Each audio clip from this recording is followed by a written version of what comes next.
Jalan di daerah Anda rusak, sekolah anak Anda butuh renovasi, pelayanan publik terasa lambat. Kita sering menyalahkan tidak ada anggaran. Tapi bagaimana jika saya katakan saat ini ratusan triliun rupiah uang milik kita semua, milik rakyat, justru sedang tidur dengan nyaman di rekening-rekening bank? Ini bukan asumsi, ini fakta. Fenomena ini disebut dana Pemda yang mengendap, idle funds. Dana yang diperoleh melalui skema transfer ke daerah dan dana desa, TKDD, atau dana yang berasal dari pendapatan asli daerah, PAD, tidak segera dibelanjakan sesuai dengan anggaran pendapatan dan belanja daerah, APBD. Uang yang seharusnya sudah menjadi aspal, menjadi suntikan vaksin, menjadi buku pelajaran justru parkir di bank. Dana ini tersimpan dalam bentuk giro, deposito, atau tabungan di rekening kas umum daerah, RKUD, atau rekening lainnya atas nama Pemda di bank-bank pembangunan daerah, BPD, atau bank umum lainnya. Ini bukan sekedar masalah administrasi. Ini adalah cermin inefisiensi, kegagalan perencanaan, dan ironi fiskal yang menyakitkan. Hari ini, kita akan bedah mengapa uang rakyat ini mengendap dan apa dampak busuknya bagi kita semua. Sekarang kita bahas dulu proses mengendapnya dana ini dalam siklus anggaran daerah. Pertama, penerimaan, input. Pemda menerima dana dari berbagai sumber terutama transfer dari pemerintah pusat seperti dana alokasi umum atau DAU, dana alokasi khusus, DAK, dan dana bagi hasil, DBH, serta dari pendapatan asli daerah, PAD. Kedua, penampungan. Seluruh penerimaan ini masuk dan dikelola melalui RKUD yang ada di perbankan. Ketiga, proses belanja, output. Pemda seharusnya menggunakan dana ini untuk membiayai program dan kegiatan yang telah dianggarkan dalam APBD, belanja pegawai, belanja barang atau jasa, belanja modal. Keempat, kesenjangan, the gap. Dana mengendap muncul ketika laju penerimaan dana, input, jauh lebih cepat daripada laju penyerapan atau belanja, output. Akumulasi dana yang tidak terpakai inilah yang menjadi simpanan Pemda di bank. Jadi, uangnya ada. Pemerintah pusat sudah mentransfernya ke daerah. Masalahnya ada di output. Laju uang yang masuk ke rekening Pemda jauh lebih cepat daripada laju uang yang keluar untuk dibelanjakan. Kenapa bisa begitu? Ada 3 alasan klasik yang selalu diulang setiap tahun. Alasan pertama, masalah perencanaan dan lelang. Ini adalah kambing hitam paling favorit. Pemda bilang, petunjuk teknis atau juknis dari pusat telat, atau proses lelangnya gagal. Mari kita kritik ini. Jika masalah juknis atau lelang terjadi setiap tahun, itu bukan lagi insiden, itu adalah kebiasaan. Ini menunjukkan perencanaan yang amatiran. Kenapa saat APBD disahkan, dokumen teknis seperti DED, Detail Engineering Design, untuk membangun jembatan belum siap? Kenapa proses lelang baru dimulai di tengah tahun? Ini kegagalan perencanaan yang disengaja atau karena ketidakmampuan. Alasan kedua, ketakutan kriminalisasi. Ini aspek psikologis yang krusial. Pejabat di daerah, dari kepala dinas hingga pejabat pembuat komitmen, PPK, kekakutan. Mereka takut salah administrasi, takut diperiksa aparat penegak hukum atau APH, takut masuk penjara. Logika mereka terbalik. Daripada mengambil risiko melaksanakan proyek dan mungkin salah bayar, mereka memilih tidak melakukan apa-apa. Zero mistake dimaknai sebagai zero activity. Sikap risk averse ini membunuh pelayanan publik. Mereka lebih memilih uang aman di bank dan mereka aman di jabatan daripada jalan di kampung diperbaiki tapi mereka pusing dipanggil kejaksaan. Ini adalah sikap pengecut yang mengorbankan kepentingan rakyat. Alasan ketiga, kapasitas SDM. Alasan lainnya, ASN kami tidak kompeten, tidak paham aturan pengadaan barang dan jasa yang rumit. Jika SDM memang masalahnya, lalu kemana anggaran untuk pelatihan dan peningkatan kapasitas? Ironisnya, anggaran untuk pelatihan itu juga seringkali tidak terserap. Ini adalah lingkaran setan ketidakmampuan yang terus dipelihara. Kalau diurut benang kusutnya, penyebab mengendapnya dana Pemda dapat dilihat dari beberapa sisi yang kompleks dan saling terkait. Pertama, sisi perencanaan dan administrasi anggaran. Perencanaan yang lemah atau poor planning. Ini adalah akar masalah utama. Banyak program atau kegiatan yang dianggarkan dalam APBD ternyata belum siap eksekusi. Dokumen perencanaan seperti DED, Detail Engineering Design untuk proyek fisik, atau kerangka KAK belum lengkap saat anggaran sudah disahkan. Kedua, penetapan target tidak realistis. Pemda terkadang menetapkan target pendapatan atau belanja yang terlalu tinggi atau over budgeting tanpa didukung data yang akurat sehingga realisasinya jauh di bawah target. Ketiga, keterlambatan administrasi. Proses penetapan APBD sering molor.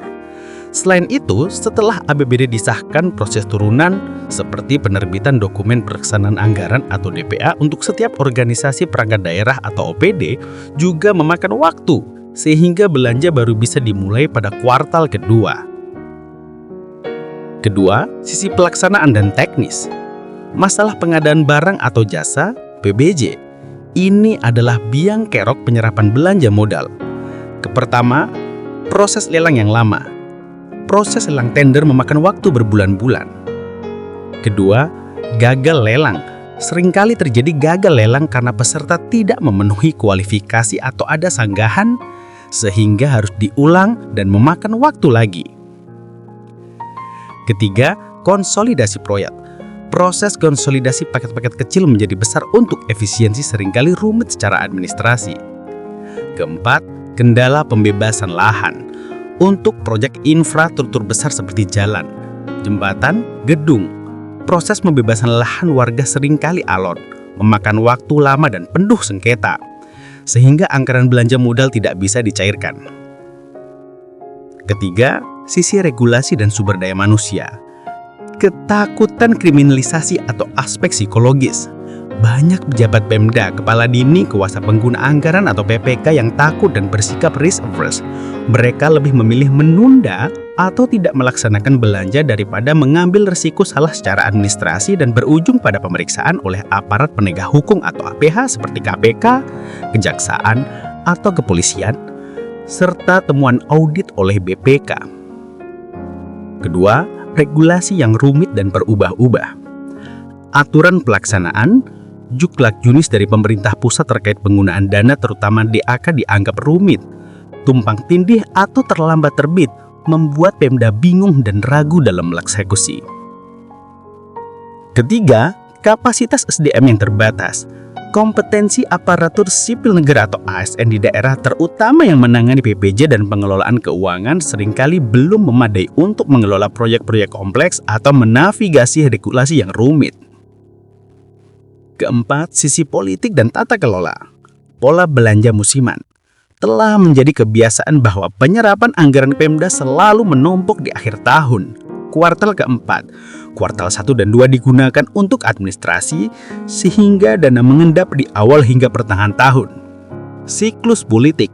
Pada tahun-tahun politik, pilkada terkadang terjadi keterlambatan karena pejabat definitif belum dilantik atau ada kehati-hatian ekstra dalam mengeluarkan anggaran. Sisa lebih perhitungan anggaran atau silpa, dana yang mengendap hingga akhir tahun akan menjadi silpa. Anehnya, beberapa daerah terkadang salah kaprah menganggap silpa yang besar sebagai sebuah prestasi atau tabungan. Padahal, itu menunjukkan kegagalan eksekusi anggaran. Jadi, apa tujuan sebenarnya dana itu diendapkan? Ada beberapa tujuan dari mengendapkan dana di bank yang dapat dikaji. 1. Tujuan yang tidak disengaja atau simptom. Pada umumnya, dana mengendap bukanlah tujuan utama Pemda. Fenomena ini lebih merupakan gejala atau akibat dari berbagai masalah yang telah disebutkan di atas, perencanaan buruk, takut, masalah lelang, dan lain-lain. Pemda terpaksa membiarkan dana mengendap karena tidak mampu membelanjakannya. 2. Tujuan yang disengaja atau insentif. Meskipun mayoritas adalah gejala, ada insentif atau tujuan implisit yang mungkin mendorong perilaku ini. Mengejar bunga bank atau jasa giro. Ini adalah aspek yang paling sering dikritik. Dana Pemda yang disimpan di bank, terutama dalam bentuk deposito jangka pendek, akan menghasilkan bunga atau jasa giro. Bunga ini kemudian dicatat sebagai line PAD yang sah. Ada kecenderungan Pemda sengaja memperlambat belanja agar bisa mendapatkan keuntungan dari bunga bank untuk mendongkrak PAD. Mengapa ini buruk? Karena manfaat ekonomi dari bunga bank, misalnya 3-5% per tahun, jauh lebih kecil daripada manfaat ekonomi atau multiplier effect jika dana itu dibelanjakan untuk membangun jalan, membayar upah pekerja, atau membeli barang UMKM yang bisa menggerakkan ekonomi 3 hingga 5 kali lipat. Sebagai dana cadangan atau bantalan fiskal, Pemda mungkin sengaja menahan dana sebagai dana jaga-jaga untuk mengantisipasi ketidakpastian penerimaan, misalnya jika target PAD tidak tercapai, atau untuk kebutuhan darurat bencana alam. Meskipun wajar memiliki kas penyangga, jumlah dana yang mengendap saat ini jauh melampaui batas kewajaran tersebut. Menghindari defisit atau sikap konservatif. Pemda yang terlalu konservatif dalam pengelolaan fiskal mungkin sengaja menahan belanja agar di akhir tahun anggaran tidak mengalami defisit. Lalu, apa masalahnya jika uangnya aman di bank? Bukankah itu berarti Pemda hemat? Salah besar. Dana yang mengendap memiliki 3 dampak destruktif. Dampak pertama, membunuh pertumbuhan ekonomi. Ada yang namanya multiplier effect atau efek pengganda. 1 juta rupiah yang mengendap di bank, nilainya tetap 1 juta. Tapi 1 juta yang dibelanjakan untuk membangun jalan, uang itu akan diterima oleh tukang bangunan. Tukang bangunan itu akan menggunakannya untuk membeli beras di warung. Pemilik warung akan memakainya untuk biaya sekolah anaknya. Uang yang dibelanjakan akan berputar 3 hingga 5 kali lipat di masyarakat. Dana yang mengendap di bank membunuh putaran ekonomi ini. Pertumbuhan ekonomi daerah jadi mandek, padahal uangnya ada. Dampak kedua, pelayanan publik yang dikhianati. Ini yang paling menyakitkan. APBD adalah kontrak sosial. Itu adalah janji pemerintah daerah kepada warganya. Setiap rupiah yang mengendap adalah janji yang diingkari. Itu adalah jalan yang batal diperbaiki. Itu adalah program stunting yang tidak jalan.